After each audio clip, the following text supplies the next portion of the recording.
अनन्तविजयं राजा कुन्तीपुत्रो युधिष्ठिरः नकुलः सहदेवश्च सुघोषमणिपुष्पकौ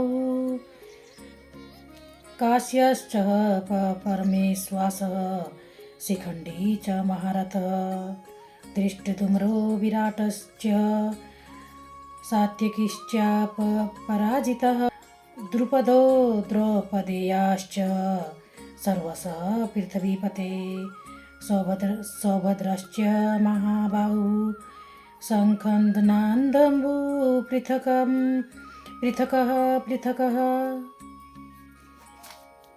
अर्थात संजय धृतराष्ट्र से बोले, हे राजन, कुंती पुत्र राजा युधिष्ठिर ने अपना अनंत विजय नामक शंख बजाया तथा नकुल और सहदेव ने सुघोष एवं मणिपुष्पक शंख बजाए। महान धनुर्धर काशीराज परम योद्धा शिखंडी धृष्टद्युम्न विराट अजेय सात्विक द्रौपदी के पुत्र तथा सुभद्रा के महाबाहुपुत्र आदि सबों ने अपने अपने शंख बजाए। तात्पर्य, संजय ने धृतराष्ट्र को अत्यंत चतुराई से यह बताया कि पांडु के पुत्रों को धोखा देने तथा राज्य सिंहासन पर अपने पुत्रों को आसीन कराने की यह अविवेकपूर्ण नीति श्यालघनीय नहीं थी।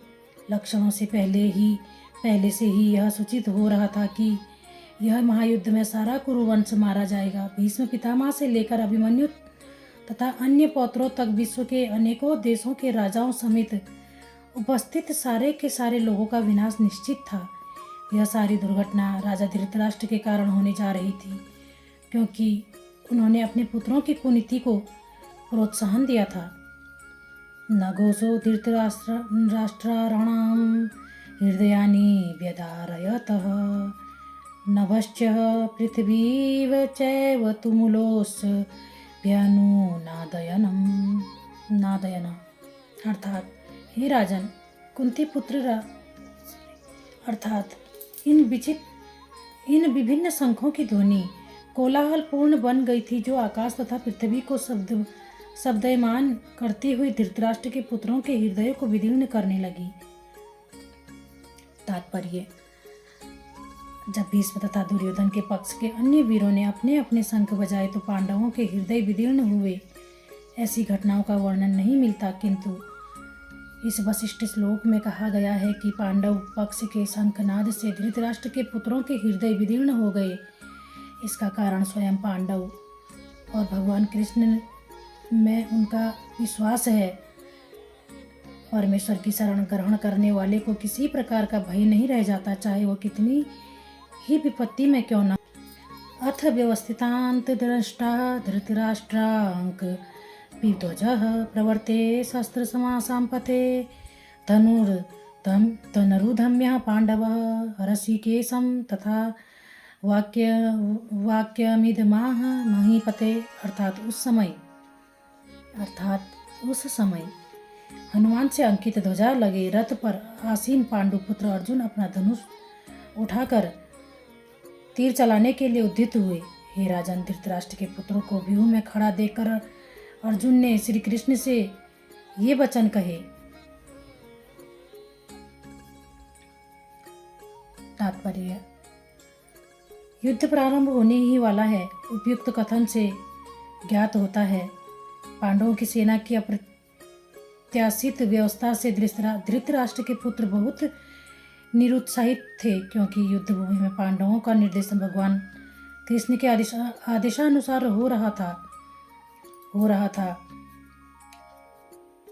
अर्जुन की ध्वजा पर हनुमान का चिन्ह भी विजय का सूचक है, क्योंकि हनुमान ने राम तथा रावण युद्ध में राम की सहायता की थी, जिससे राम विजयी हुए थे। इस समय अर्जुन की सहायता के लिए अनेक रथ पर राम तथा हनुमान दोनों उपस्थित थे। भगवान कृष्ण साक्षात राम हैं और जहाँ भी राम रहते हैं वहाँ उनका नित्य सेवक हनुमान होता है तथा उनकी नित्य संगिनी वैभव की देवी सीता उपस्थित रहती हैं। अतः अर्जुन के लिए किसी भी शत्रु से भय का कोई कारण नहीं था। इससे भी अधिक इंद्रियों के स्वामी भगवान कृष्ण निर्देश देने के लिए साक्षात उपस्थित थे। इस प्रकार अर्जुन को युद्ध करने के मामले में सारा सत परामर्श प्राप्त था। ऐसी स्थितियों में जिनकी व्यवस्था भगवान ने अपने शाश्वत भक्तों के लिए की थी, निश्चित विजय के लक्षण स्पष्ट थे। अर्जुन उवाच सेनयोरुभयो मध्ये रथं स्थापयेम्यच्युत यावदे तान्निरीक्ष्यं नौ स्थितान् कर्मया सह योद्धव्यमस्मिन्मणे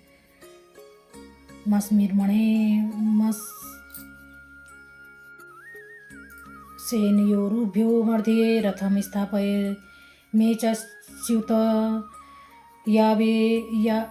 यावदेतान्निरीक्ष्यं योद्धकुमानौ स्थितानः कौर्मर्याः सह सिमरणं समूधमे।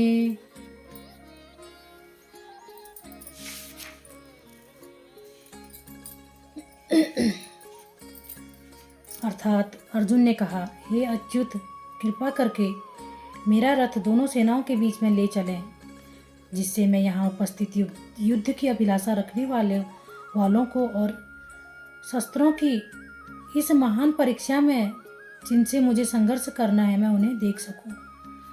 तात्पर्य: यद्यपि श्री कृष्ण साक्षात श्री भगवान हैं, किंतु अहोतु की कृपावश अपने मित्र की सेवा में लगे हुए थे। वे अपने भक्तों पर स्नेह दिखाने में कभी नहीं चूकते, इसलिए अर्जुन ने उन्हें अच्युत कहा है। सारथी रूप में उन्हें अर्जुन की आज्ञा का पालन करना था और उन्होंने उसमें कोई संकोच नहीं किया, अतः उन्हें अच्युत कहकर संबोधित किया गया है। यद्यपि उन्होंने अपने भक्तों का सारथी पद स्वीकार किया था, किंतु इससे उनकी परम स्थिति अनुसरणीय बनी रही। प्रत्येक परिस्थिति में वो इंद्रियों के स्वामी श्री भगवान ऋषिकेश हैं। भगवान तथा उनके सेवक का संबंध अत्यंत मधुर एवं दिव्य होता है। सेवक स्वामी की सेवा करने के लिए सदैव उद्युत रहते हैं और भगवान भी भक्त की कुछ न कुछ सेवा करने की कोशिश में रहते हैं।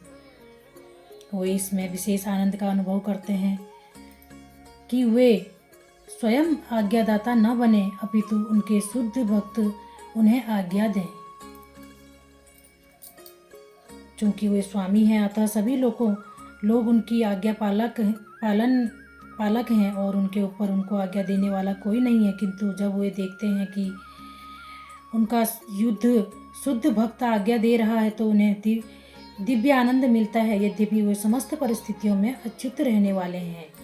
भगवान का शुद्ध भक्त होने के कारण अर्जुन को अपने बंधु बांधवों से युद्ध करने की तनिक भी इच्छा न थी, किंतु दुर्योधन द्वारा शांतिपूर्ण समझौता न करके हठ धर्मिता पर उतारू होने के कारण उसे युद्ध भूमि में आना पड़ा। अतः वह यह जानने के लिए अत्यंत उत्सुक थे कि युद्ध भूमि में कौन कौन से अग्रणी व्यक्ति उपस्थित हैं। यद्यपि युद्ध भूमि में शांति प्रयासों का कोई प्रश्न नहीं उठता, तो वह उन्हें फिर से देखना चाह रहे थे और यह देखना चाह रहे थे कि वे इस अवांछित युद्ध पर किस हद तक तुले हुए हैं। आननं योष्यमानानां वेक्षं ततेषं समागता धृतराष्ट्रः दुर्बुद्धेः युद्धे पीर्यचिकीर्षवः। अर्थात मुझे उन लोगों को देखने दीजिए जो यहाँ पर धृतराष्ट्र के दुर्बुद्धि पुत्र दुर्योधन को प्रसन्न करने की इच्छा से लड़ने के लिए आए हैं। तात्पर्य: यह सर्व विदित था कि दुर्योधन अपने पिता धृतराष्ट्र की साठ गांठ से पूर्ण योजनाएं बनाकर पांडवों के राज्य को हड़पना चाहता था। अतः जिन समस्त लोगों ने दुर्योधन का पक्ष ग्रहण किया था, वे उसी के समान धर्मा रहे होंगे। अर्जुन युद्ध प्रारंभ होने से पूर्व चाहते थे कि कौन कौन से लोग आए हुए हैं, किंतु उनके समक्ष समझौता का प्रस्ताव रखने की उनकी कोई योजना नहीं थी। यह भी तथ्य था कि वह उनकी शक्ति का जिसका उसे सामना करना था अनुमान लगाने की दृष्टि से उन्हें देखना चाह रहे थे। यद्यपि उन्हें अपनी विजय का विश्वास था, क्योंकि कृष्ण उनकी बगल में विराजमान थे।